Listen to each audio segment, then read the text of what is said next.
come with us on a voyage to when the world first began.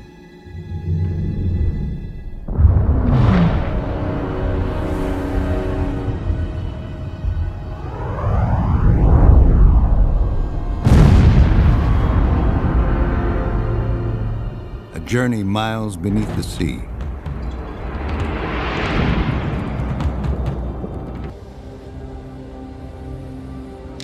Okay, bring it up just a tiny bit. Trimming half. Just a bit, good. I turn a little bit left.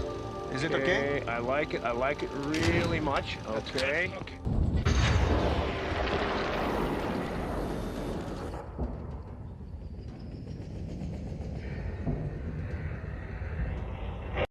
All right, good morning, everyone.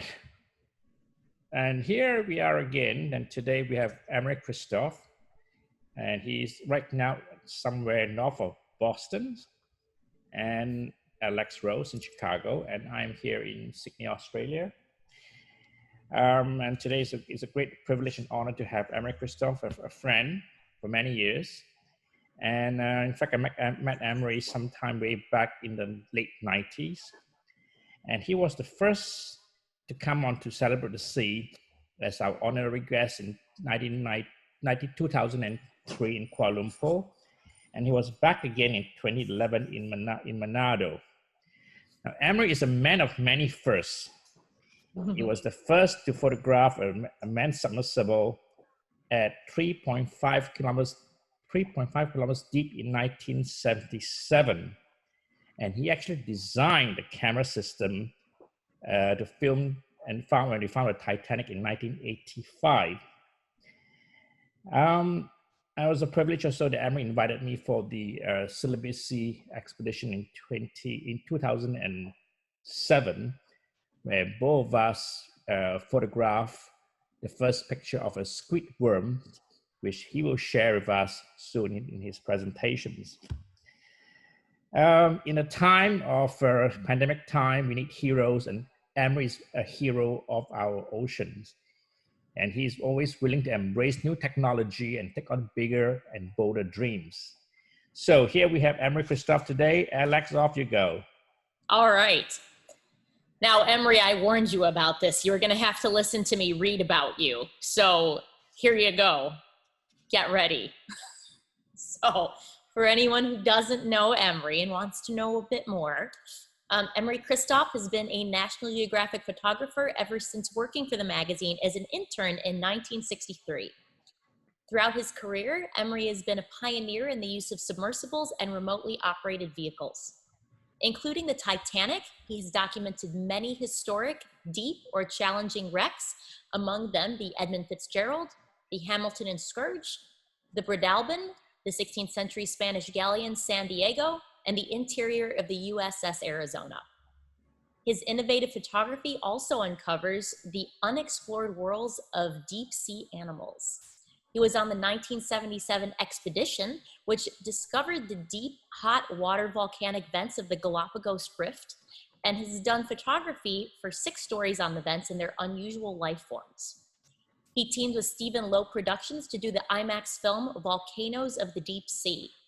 He founded the BB Project with Teddy Tucker and Dr. Eugenie Clark in Bermuda to bring baited deepwater sharks and other animals to submersibles to be filmed and studied.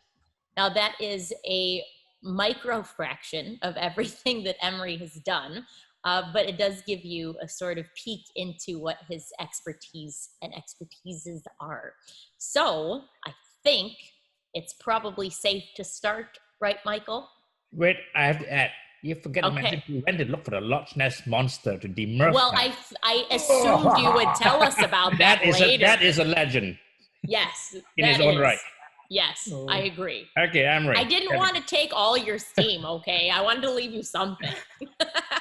Okay, Alex Rose. All right, well, I'm going to get this presentation started. I have a title slide and a little video intro, and then we'll be off to the races with you. So let me share my PowerPoint with you on it, and we will get right into it. Oh, look, it's Emory. Wow. I bet you're so surprised to see him here. All right, here, you've got I am. This is halfway around the world, you know.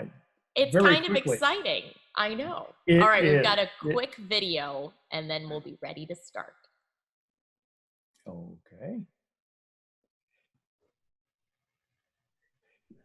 This is a story about growing up and finding what you want to do with your life. I love photography and swimming around. Dad, there's a video. I'm sorry. There's a video. Okay. My Just daughter pause. is saying, Oh, you're keep fine. this call. I'm Hold okay. on. Alex, just sound, Alex. Yeah, I put it on share computer sound, but it's not playing. It's all right. And I've got it cranked all the way up. All right. But oh well. Okay. Okay. We can do it after. All right. Well, I guess it's time to get going. Thanks, Emory. Well, thank you. This is a story about growing up and finding what you want to do with your life. I love photography and swimming around in Washington, D.C. in a pool with my genuine Cousteau dive mask, picking pennies off the bottom. I met a man named Mike Freeman who owned a dive shop and asked him if I could borrow his scuba gear and his underwater camera to make pictures for the University of Maryland Humor magazine. And here I am with my borrowed scuba gear, breathing air and shooting underwater pictures with Mike's Roy Marine. I'm 19 and in love with the whole diving thing. Here I am with a borrowed thing called an ROV, built by a young genius named Chris Nicholson. This National Geographic crew, including engineers Al Chandler and Mike Cole, are sending the ROV down 290 feet into Lake Ontario to photograph a National Geographic story with cover of two 1812 warships named Hamilton and Scourge. Over the years, I have specialized in deep water projects using submersibles and various remotely operated cameras. I have called this work Ghost Ships and Sea Monsters. At over 12,000 feet, the Titanic is probably the most famous ghost ship. This picture, taken at 4,000 feet in Suruga Bay, Japan, by Ralph White, is of a Pacific sleeper shark, or Samniosis pacificus. We estimate to be about 28 feet long. And we should be here. Okay, you're doing fine here. 28 feet. This is a true sea monster. Christopher Klein did this painting to show the size comparison of the French submersible Nautil and the shark. Eugenie Clark, Ralph White, and I took turns riding with the French pilots. Most of the deep water pictures I have worked on have been a collaboration of many people. The largest of these was the creation of the IMAX film Titanica. We arranged to use the two 6,000-meter Russian-built submersibles under the command of Anatoly Segalevich. We constructed 8 of the largest HMI lights ever built to go underwater.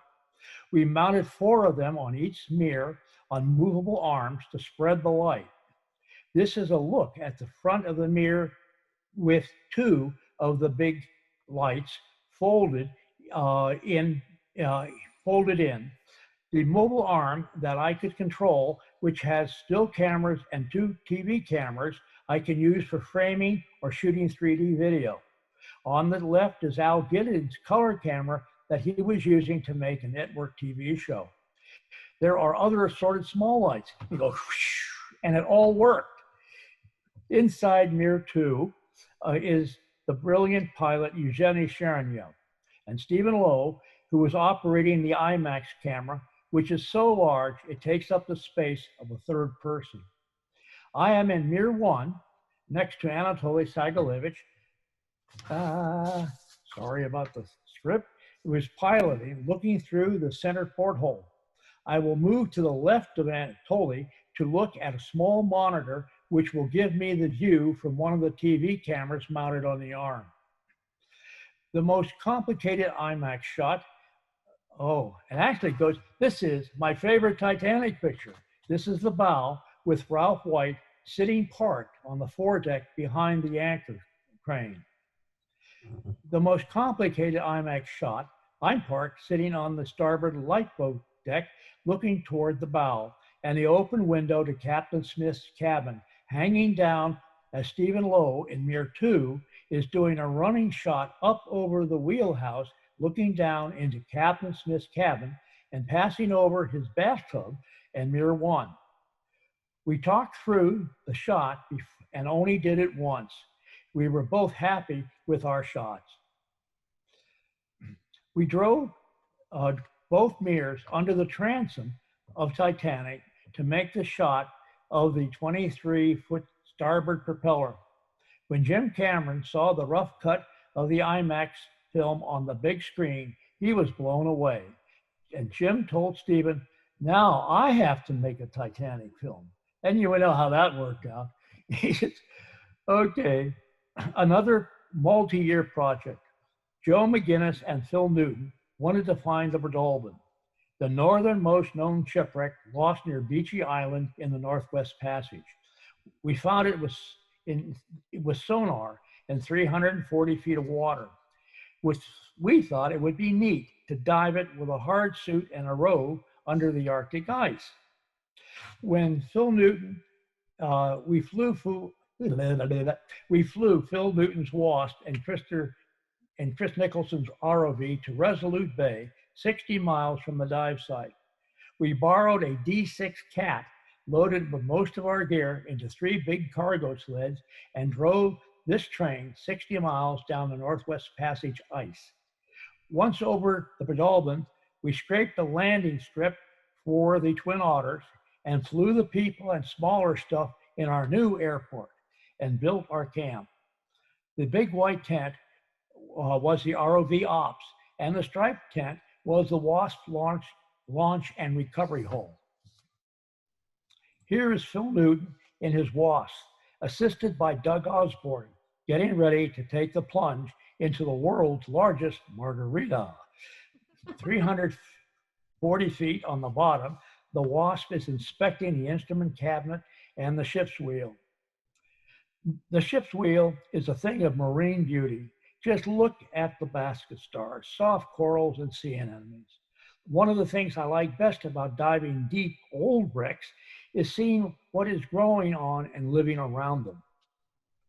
Jeannie Clark and I were making a long baited mirror dive off Bermuda at 4,000 feet. These 2 6-gill sharks were both circling the bait when they ran into each other with their mouths open. They wrestled for a short time and broke off and swam away. You could almost hear them say, "Is that you, Charlie?" and got back to eating the bait.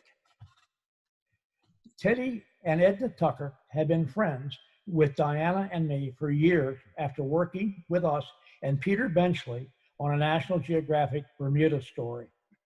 Teddy loved catching deep water animals. He spent years wetting a heavy long line 2,000 feet deep, just to see what was there. In time, he had circled the whole island of Bermuda. He called Jeannie Clark and me.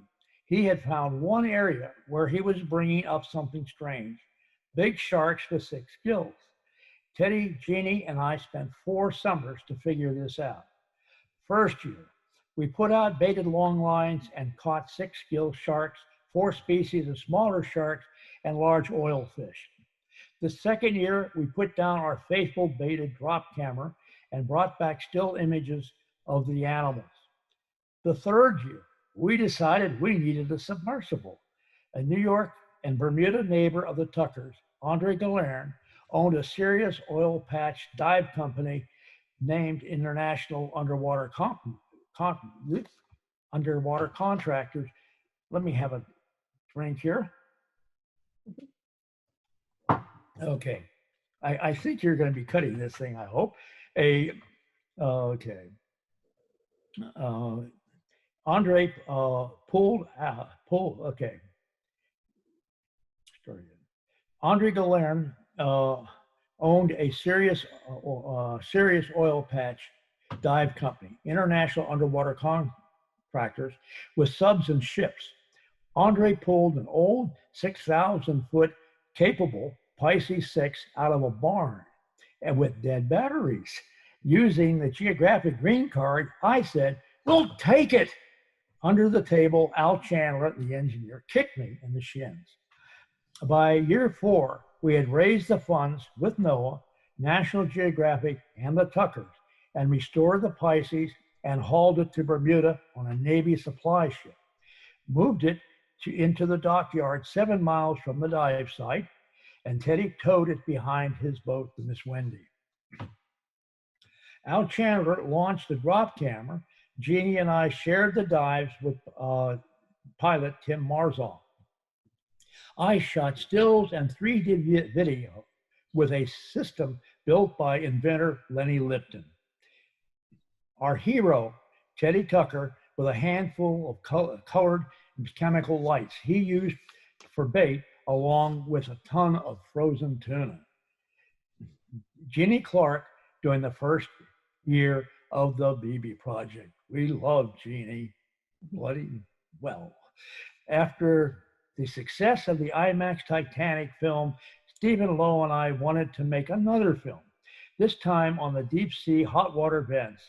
Dr. Richard Lutz of Rutgers had funded a lot of Alvin vent dives with the National Science Foundation. Stephen's film, based on the unusual life forms living in the vents and a mystery animal found by Dr. Peter Rona, made us all proud.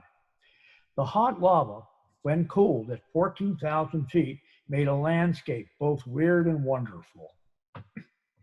The forest of giant red tube worms exists on a food chain of bacteria and chemistry and provides food for many previously unknown animals. This hexagonal-shaped nest, hive, home, usually has 320 or 321 holes in the ocean floor. We have never seen this animal. Early fossils exist on the cliffs of Spain and date back 600 million years. The red laser dots are 4 inches apart. Chris Nicholson built this grandest ROV, the Ocean Explorer, in the early 20s. We tried it out together in the Arctic Ocean from an icebreaker, making additions and changes.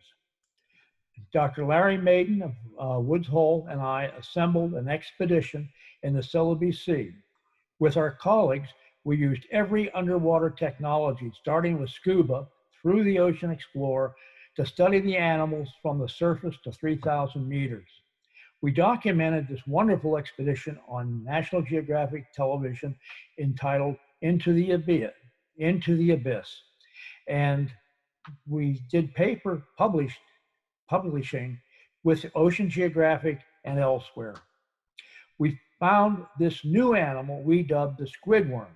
It was sucked up into a clear container by the Ocean Explorer at 9,000 feet and was transferred on the surface into a special ice water aquarium, making possible a well-lighted photograph by Michael Au. More animals at 9,000 feet, a holothurian, something that looks like a satellite in orbit.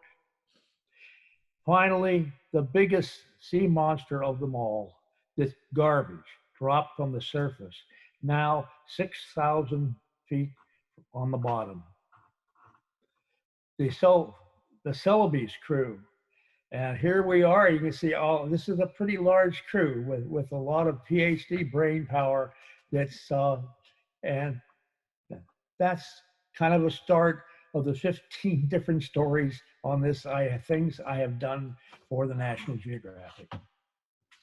Hi, guys. Hi, Emory. Okay, sorry there about we go. I think of all your achievements, the one that people remember most, or people that want to know the most, is your venture to look for the Titanic. How many expeditions did you actually do to look for the Titanic? Well, there were 4 expeditions at sea with, okay, Ryan. Okay, there are 4 expeditions at sea with other people, let's say. And then I made 4 dives to the Titanic. That's over 50 hours to do the these still pictures, and then Stephen and I we provided models for each other, and you saw 3 of those pictures where we were using the 2 submarines together to make the IMAX film. Right. And then later, Jim's film that really showed us how to make a Hollywood production. Okay. So you're gonna take us on a dive this morning, a short dive to the Titanic. I put together a little video which I will start and pause, and you tell us at every point where we are at. All right. So I'm gonna share my screen now, and I'm gonna play, and then I'll pause, and we can talk about it. Hang on a second. Let me see. Okay. Sounds fun. Yeah. Yes, this will be fun. Hang on. Let me just share sound. All right. Are you ready, Emory, to go for a dive on the Titanic? Okay. I dive on the Titanic. So watch the first few seconds first, and off we go. Body in half.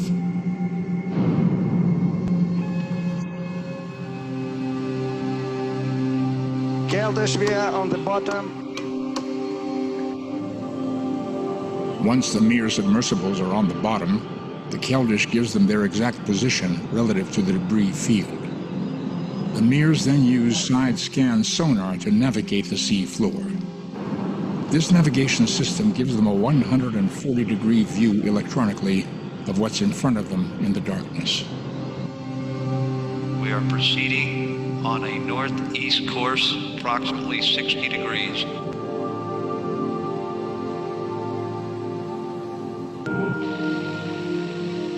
Got it coming in. Got it coming in.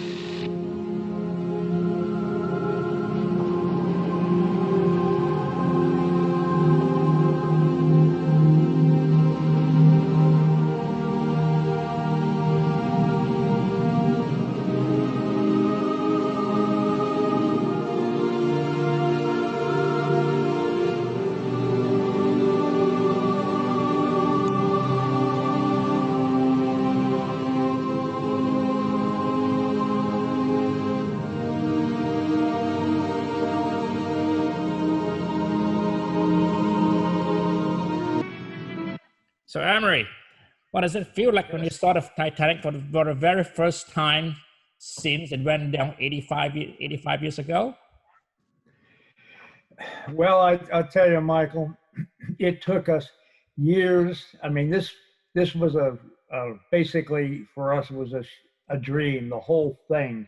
That's having to watch other people that's making honest efforts to find the Titanic, and the idea that really made everything difficult for us is what the sinking location of the Titanic was sent in an emergency that's 10 miles out of position, and it was given by the 4th officer, and so everybody started out looking in the wrong place.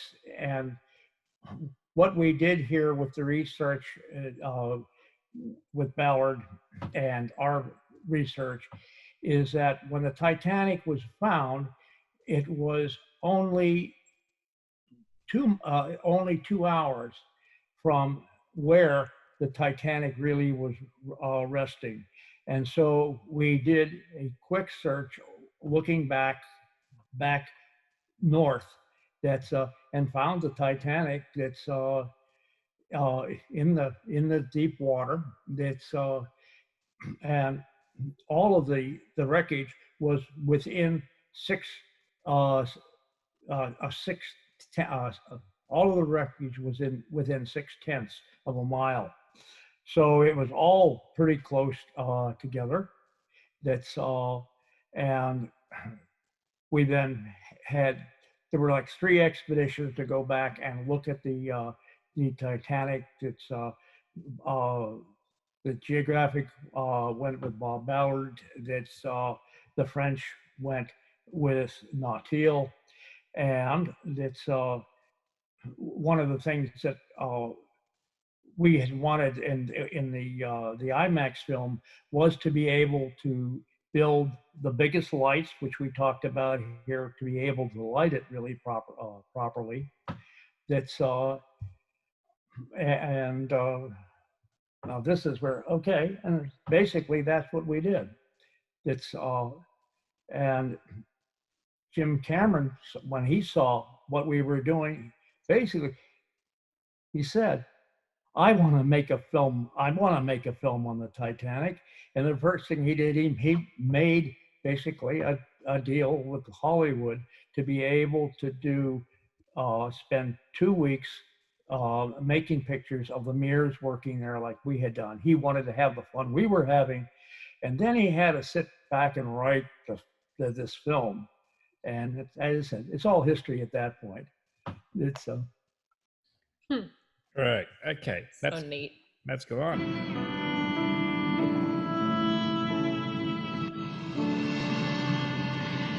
It's on your side, Emory. On your side. Okay. Got it? Yeah. That's the Oh, base. I'm gonna watch That's the the pictures. base. I'm gonna Okay. watch the pictures on that. Okay, that's the base. That is really gonna look good. Okay, let's one on the base, real Okay. fast. This is one of the famous reciprocating steam engines. It's over 4 stories high, and its pistons are 8 feet across. They remain to this day the largest steam engines ever built.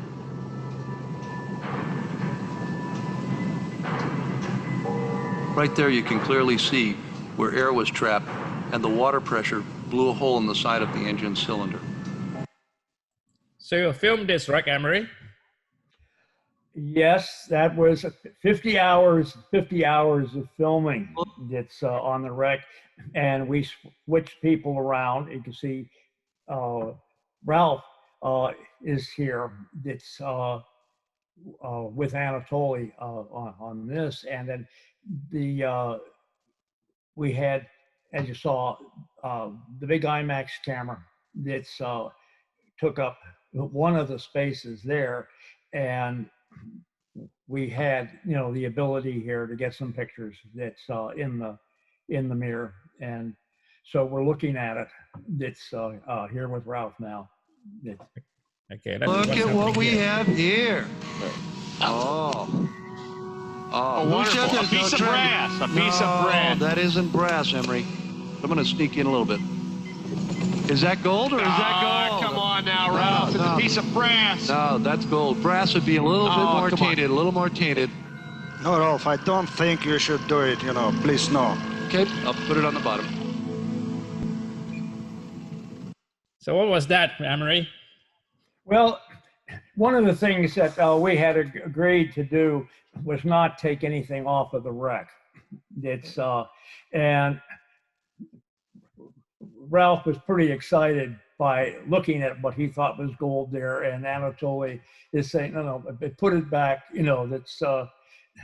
That's basically we had this agreement not to, take things off of the wreck. But after we left and when we went out with the second the group that's with the French, they were, let's say, a lot more interested in recovering that's things from the ship. And then basically there have been several museums put together with things from the Titanic. What Stephen Lowe and IMAX and I really wanted was to make the IMAX film and let it stand for what everybody saw with it over the years. And it's Yep. Anyway, I don't have a piece of the Titanic anywhere in my office back here. Be wonderful, but okay. Rolf, we have scientific mission. This will only take 10 minutes. Let's just see what. We shouldn't take anything, Let's don't take anything, but let's see if the ship's log or the Rubaiyat may be in the bag. I don't like any scandal, I'm sorry about it. No scandals. I'm responsible for that. If it stays on the bottom, it's not a scandal. But if it is the ship's log, a lot of questions could be answered. yeah, but if we try to take it right now with it, we'll just ruin the bag, and we If might you rip wish. the Rubaiyat. Mark it. Rolf, Come back later, Ralph. I mean, if you save wish, it for you, later. You just can touch, but not take. That's it. Okay, let's just take a look out there and see if that's one of the back bags to begin with. Just touch if you wish. Gonna kind of feel it a little bit. All right, now let me see if I can get the top to pry open and see what's inside this bag. No, Rolf, I don't think so. You should open this bag because it's not yours, you know. It belongs to some other people. It's right here. It's in the arm. Put it down gently. Put it down gently. Put it down. Give me it. Put it on the bottom. Okay. Now I think. Okay. Now it's. So, Emory, what is it like to be in such a small space with Ralph and Anatoly? Fortunately, we don't have claustrophobia. It's, and all three of us have spent a lot of times in submersibles, in submarines. It's, I think maybe at this point I have been in more submersibles than anybody. Well, let's say anybody I know. I won't say anybody else who's ever been in submersibles, but I've been in a lot. Ralph's been in a lot of them. Of course, Anatoly has got hundreds and hundreds of hours of flying Russian submersibles. So it's okay. When you have 2.5 hours to kind of drift down to the bottom and 2.5 hours to drift back up to the surface, you have a lot of time to take a nap or play cassette tapes. I mean, so as long as it wasn't leaking, we weren't bothered. Okay.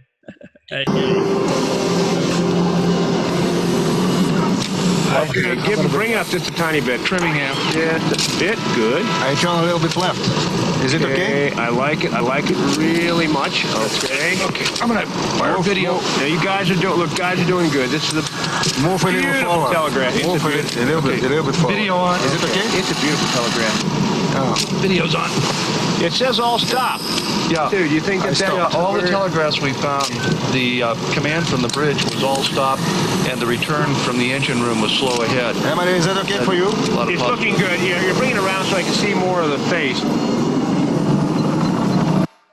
So what was that, Emory?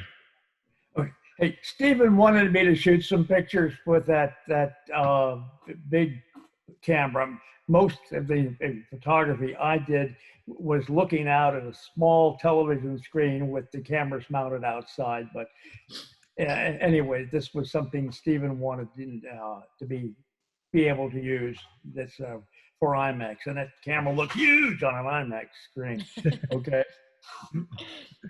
All right, moving on. I'll forward.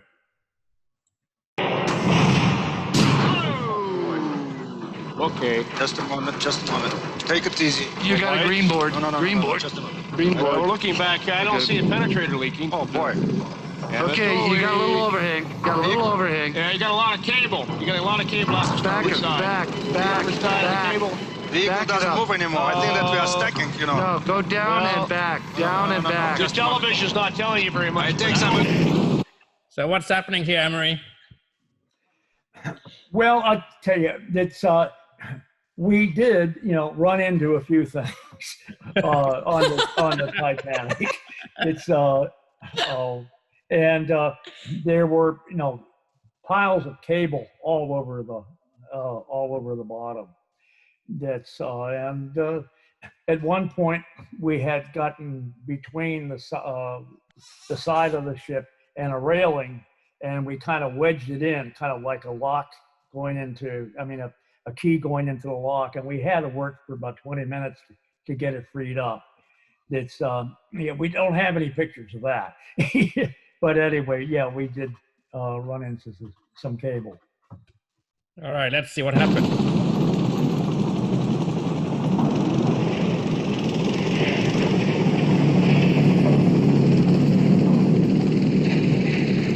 I got the feeling you're caught over here, some on the right here, too. Guys, just a moment. Yeah, okay. Okay, you're clearing the overhang. You're clearing the overhang here. Okay.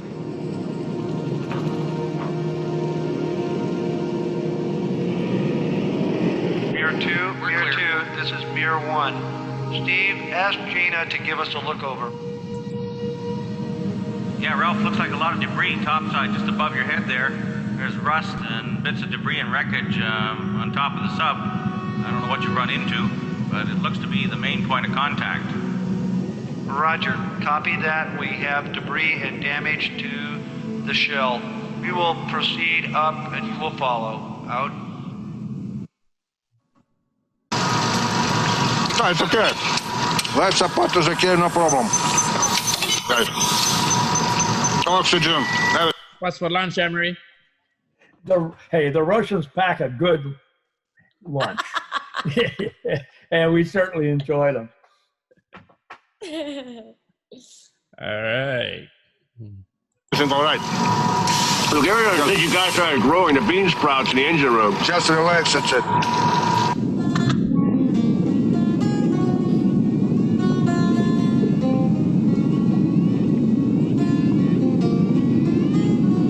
See those arms at that point, they're opening up. Подарите цветы, не стесняйтесь, это молодость вашей души. Самый лучший букет выбирайте, но любые цветы хороши.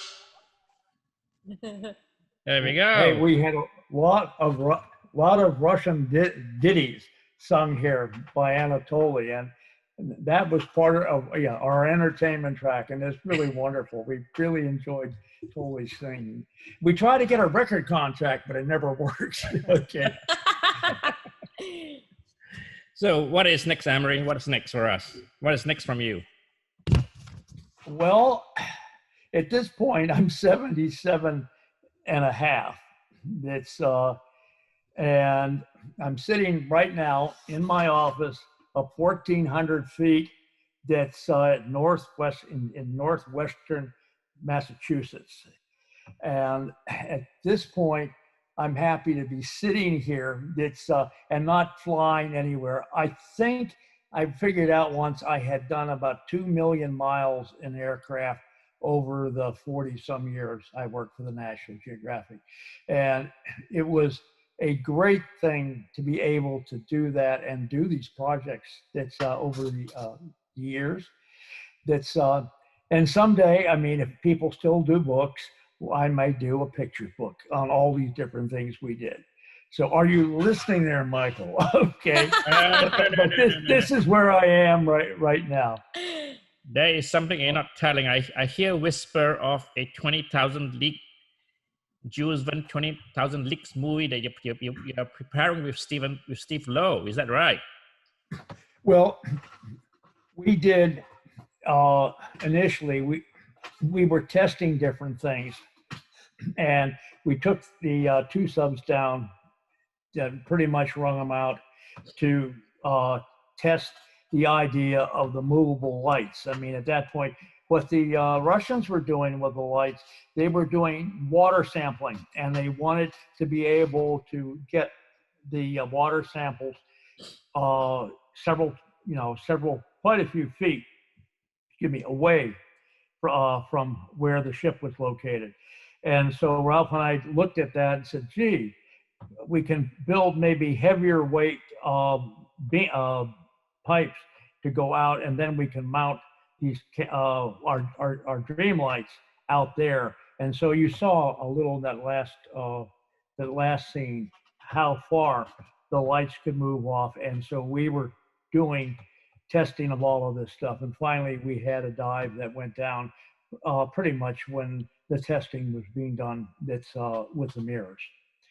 And the deepest wreck that I had been on is the German battleship.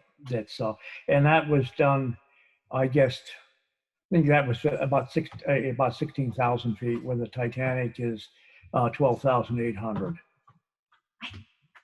Wow. Yeah. Hi. I think he wants to know about the movie, He the wants Jules Verne movie. Oh, you want to know about the Jules Verne? Yeah, Well, we would love to. Movie. Well, anyway, Stephen has had, he's looked at all the projects we've done. Stephen and I have worked together on two projects. The one, of course, is the Titanica, and that had worked out so well.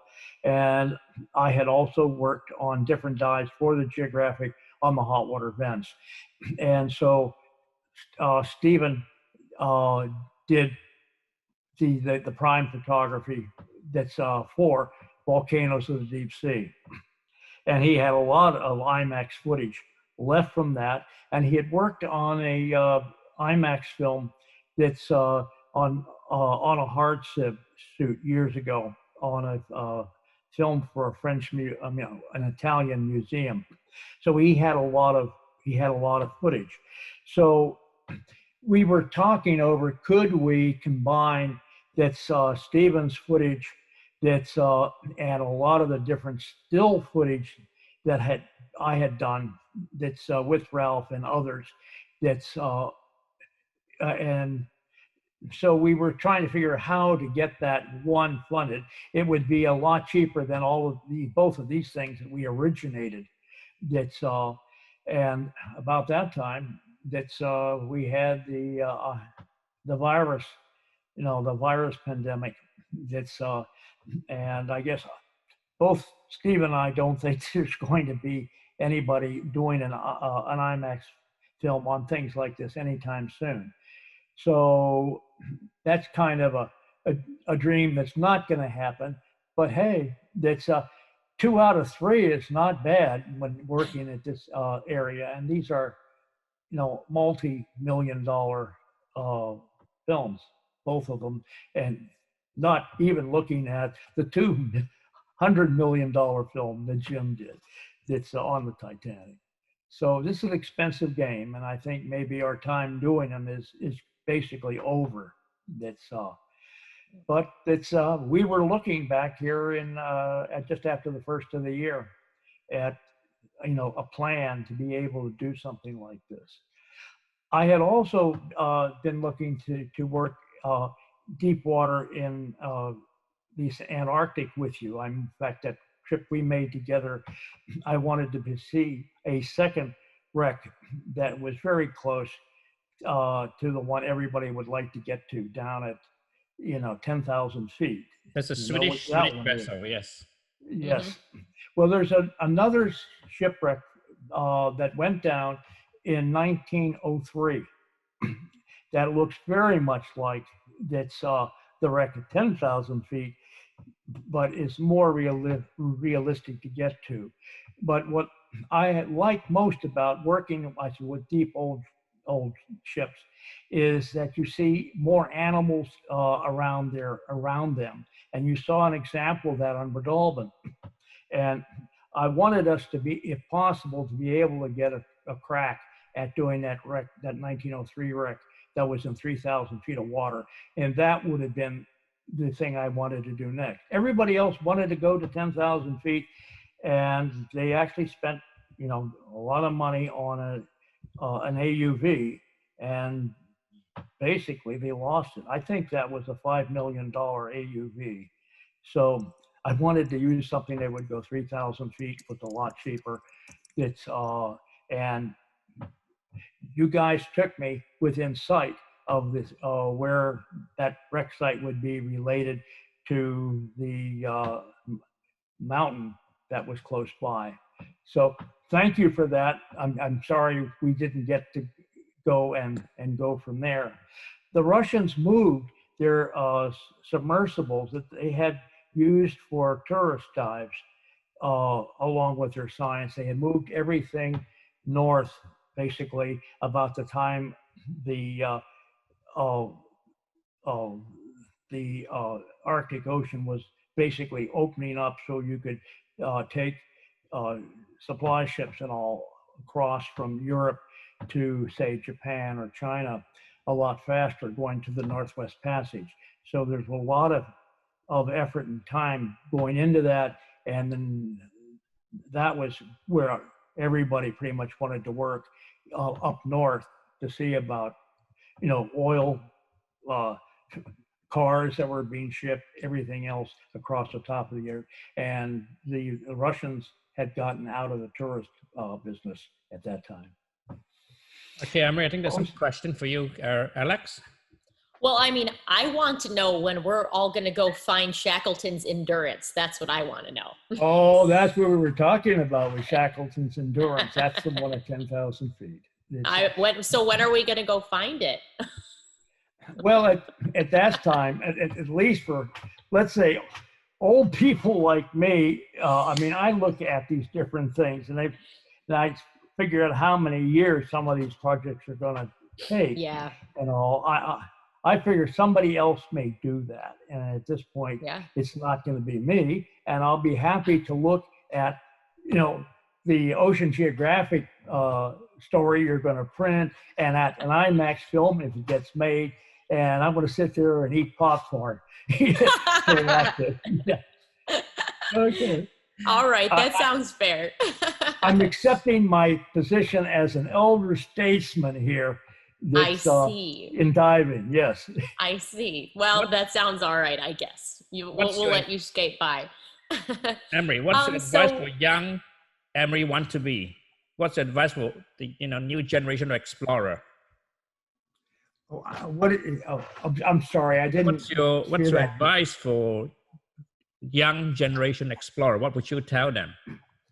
The next Emory Kristof. I don't know. If you notice, most of diving projects are done in water less than 200 feet deep. That's there are not too many people that have played with, at the most, like 3,000-foot boats. And there are a few of those to use. And there's some very wonderful pictures that have been made in shallow water. Look at David Duvalier. That's, look at, I mean,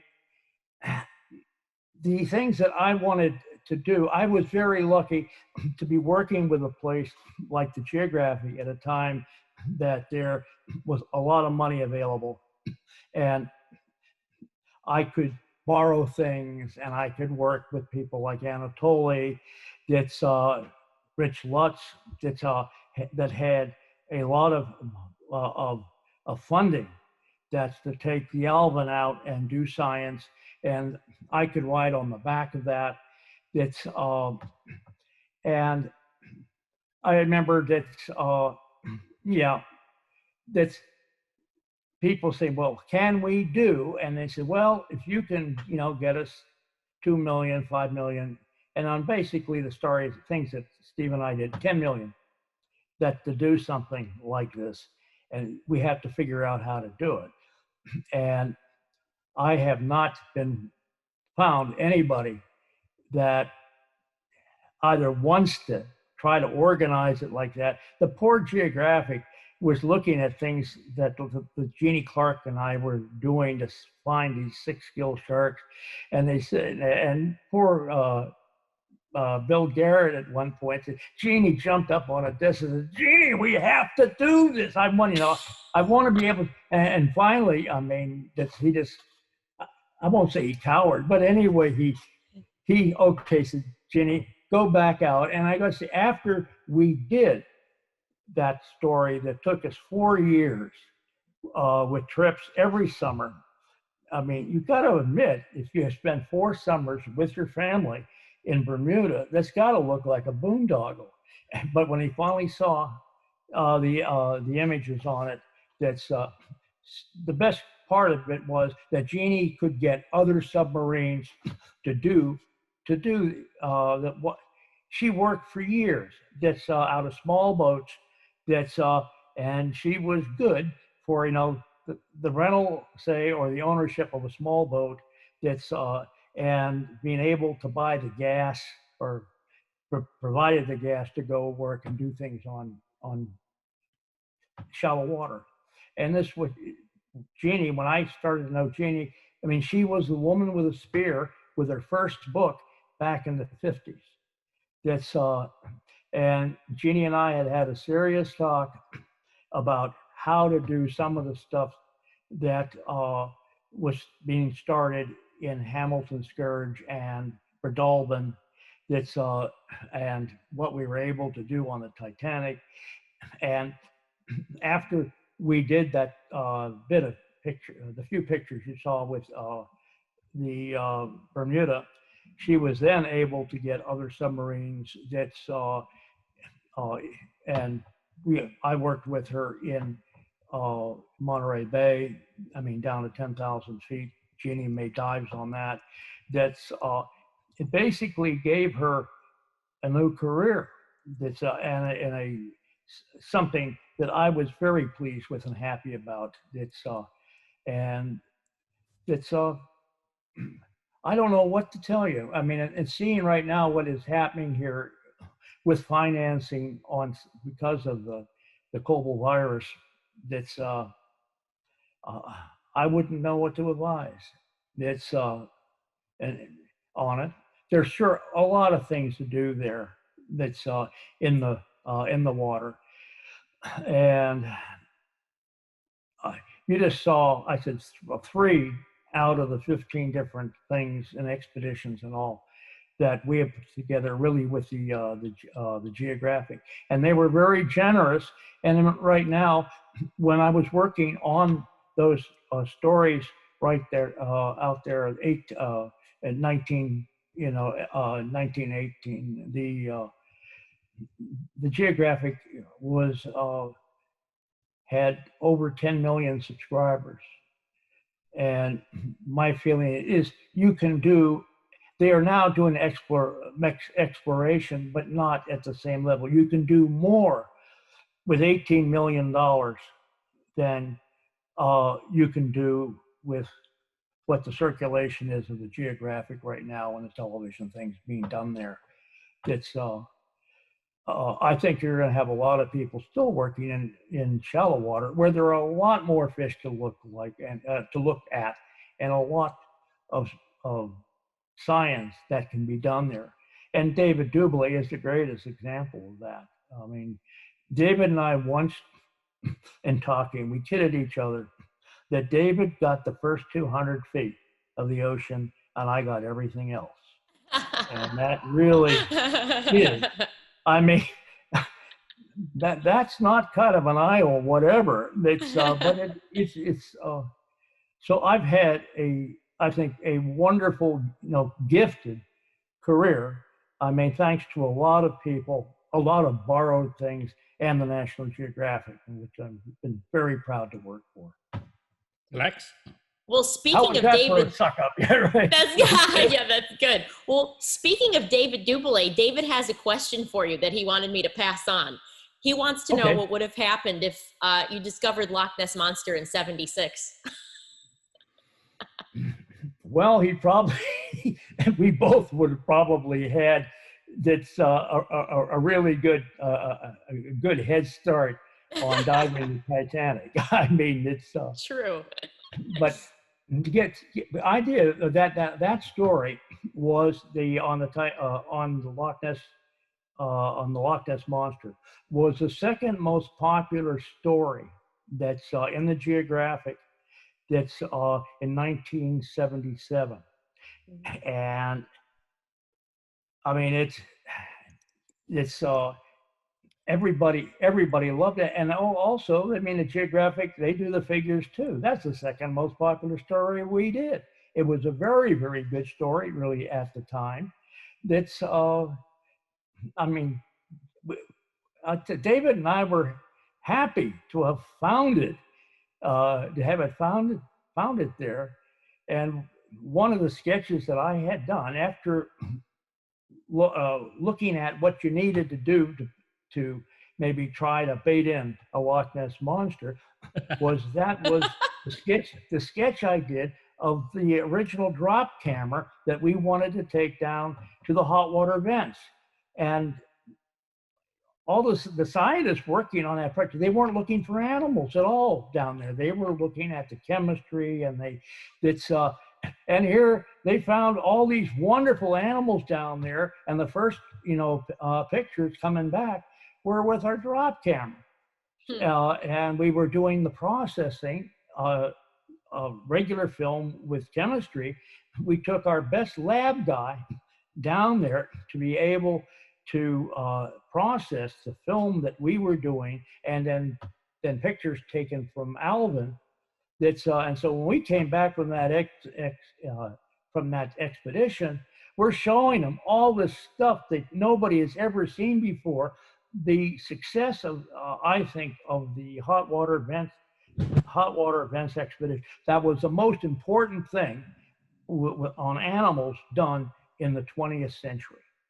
That's and it led to 25 years of expeditions by other scientists and everybody looking at that's these animals, and there was all this new stuff there.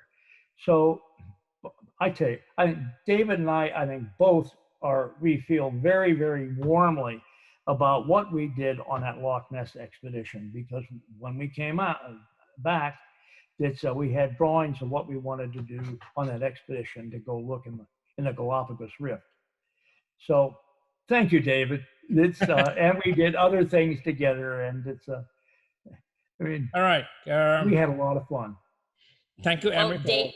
David texted me, or Jen texted me to tell you that David says, "Thank you, Emory. You brought light to the darkest part of the planet." Well, thank you, guys.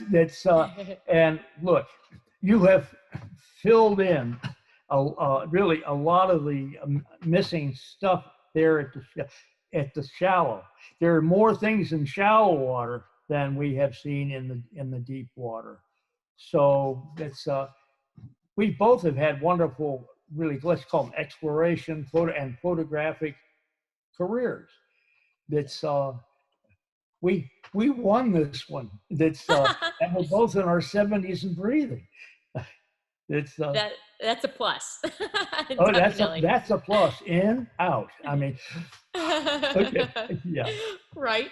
Okay, so one last thing. We have one quick question from Facebook. Franz was wondering if you've ever explored the Cayman Trench.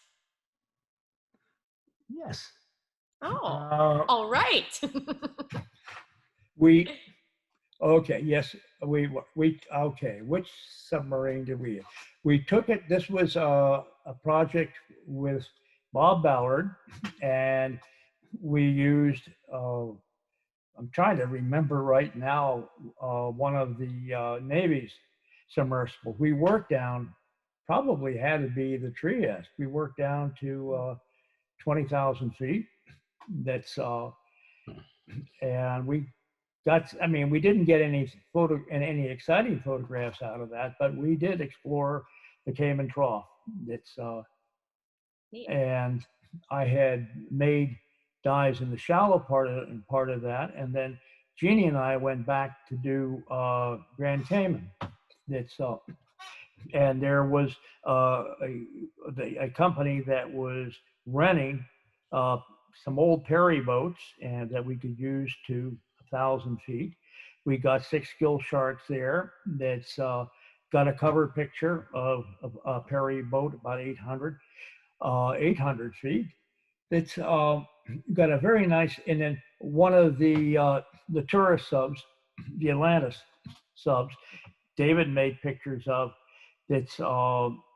And that they had a business down there too. So yeah, I think I made about 3 trips to the Cayman Trough. And we're again working from maybe 400 down to 800 feet. And then we worked with the Navy, who did the photography. On the few dives that we had there, with Ballard. So, I've been the Johnny Cash song. I've been everywhere, man. I've been everywhere. So there you go, Emory, Kristof. Thank you so much. Thank you for the inspiration. Thank you, guys. I've enjoyed working with you, Michael, over the years. And you got one of the best pictures I've been involved with there of your squid worm, an unknown animal that down at 9,000 feet that we could photograph on the surface, being able to capture it with Chris Nicholson's Ocean Explorer. And working oh God, I want to mention my cohort in this, my partner in this, Larry Maiden. That was a big dream we had. That was, if you look at how long that took to put together and get permissions and whatever that's in that. So Larry also stood they stood up there strong, and we got this thing worked out. And then we got our friends we had used on other things. that was a very proud expedition for us. And for me, that was the last large expedition that I was involved in 2007. And you nominated Larry Maiden for the Nogi, and he won a Nogi this year. So we may get together to see you this year at the Nogi dinner. Might possibly do that. It's I don't know whether even flying has become fairly unattractive. It's well, you know, all know what I'm talking about. You've been there. It's crammed in. It's and only have 2 toilets. It's you know, it's not the best feature. Hey, I went diving when the 747 was a new thing. In fact, and I was driving, flying first class when it was a new thing. And at that point, it had a piano upstairs that's that people were playing here while they're drinking their shams. So that was not a bad way to go out, to at least start your trip out to sea. That sounds much better All than right, now. ladies That's and for gentlemen. sure. Well, thank you, guys. I'm looking forward so to see how you put this together. And okay. the idea is to go deep where no one have ever gone before. Thank you, Amory. Yep. Thank you. Have a good night. Thanks for joining us. Have a good evening. Or morning in your case. Right. Bye-bye. Thank you, everyone, for joining us as well. Thank you. Any questions, put it on Facebook, and we'll reply to you. Bye-bye. Good night. Good night, Emory. Thank you. Good night, everyone.